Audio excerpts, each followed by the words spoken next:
Tom, so on some of the transactions that you've been involved in and are currently working on right now, where are the buyers coming from? What's their profile? You know, it depends. Depends on the. You know, I agree with Mark what he said. I mean, there's a bifurcated market. There's a market for the core product, and there's a market for the value add product. And so when we try to position a property, it usually falls in sort of in the middle, and that's where most of the product lives. Unfortunately, you either put some lipstick on it, make it look like a core deal, or you put some dirt on it, make it look like a value add deal. Either way, the market's going to dictate what it is, and you know, and your cap rate or your value is going to get somewhat adjusted for it.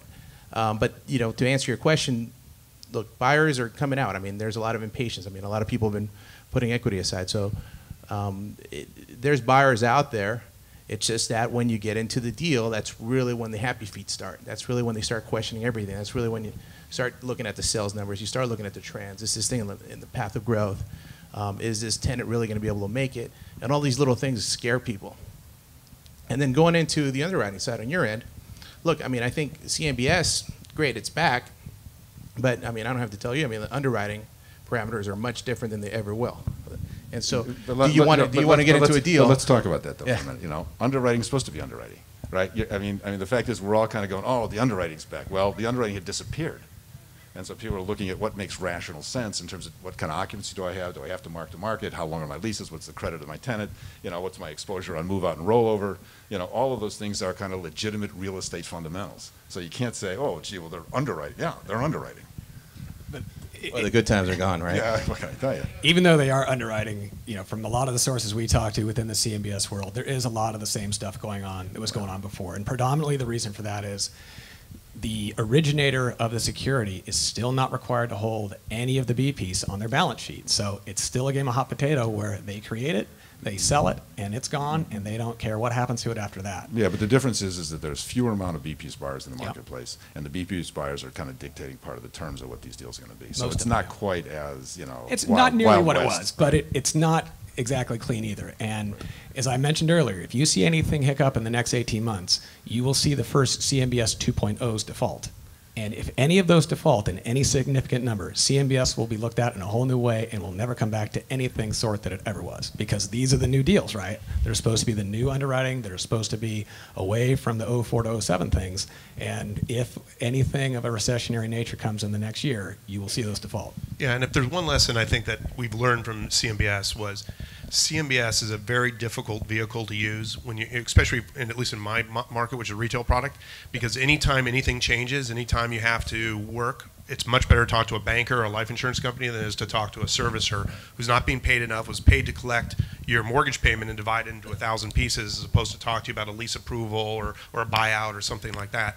And so, you know, there has to be a real decision and a distinction in the marketplace whether people are even going to want to go back into CMBS as a product type or how it's structured. And I will tell you what saved our bacon a lot was that we went to Hancock and we used life insurance money where, you know, they did rational things as the market started to crater when the CMBS guys either ran for the door or started foreclosing or did a lot of things that really hurt real estate value. And just a second point I want to raise is as far as what's happening in the marketplace. If any of you have not heard about auction.com, look at what happened at auction.com. If you want to see kind of transparency, just the mania that's in the marketplace, we worked for a servicer, and we took 3 products out that they wanted to sell on auction.com. We were managing it. We had the tenant who would tenant the major space in all 3 of these shopping centers. We knew that center up inside and out. We should have been a winner on an auction.com bid, and we got outbid on all 3 properties by over 50%.